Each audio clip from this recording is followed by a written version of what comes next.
बता दो। रंजिश को भी दरमियां आँखों की नमी है।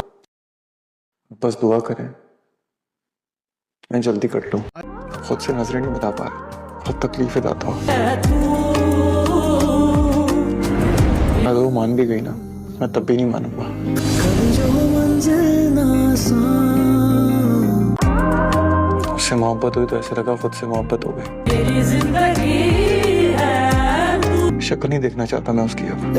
खैर तू अब जो मिले सुन ले ये सदा, खत है जो तुझको लिखे शायद मिल ना सके।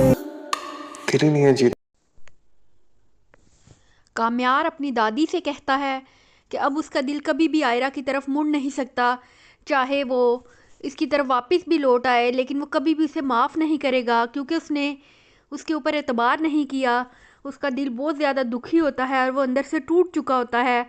अपनी दादी से कहता है कि दादी अब तो मेरा जीने को दिल ही नहीं चाहता, आप दुआ करें कि मैं जल्दी से इस दुनिया से चला जाऊं। दादी हैरान रह जाती है कि वो किस किस्म की बातें कर रहा है। उसका आयरा से सामना भी होता है लेकिन वो किसी किस्म की बात नहीं करता उसके साथ, ना ही वो उसकी तरफ देखना गवारा करता है।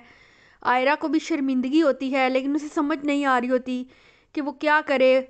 लोगों का एतबार करती या काम्यार का करती, उसे अपने फ़ैसले पर पछतावा हो आता है क्योंकि वो भी अब काम्यार से मोहब्बत करना शुरू हो चुकी होती है और उससे ये फ़ैसला बर्दाश्त नहीं हो रहा था कि उसकी शादी होते होते लोगों की वजह से टूट गई।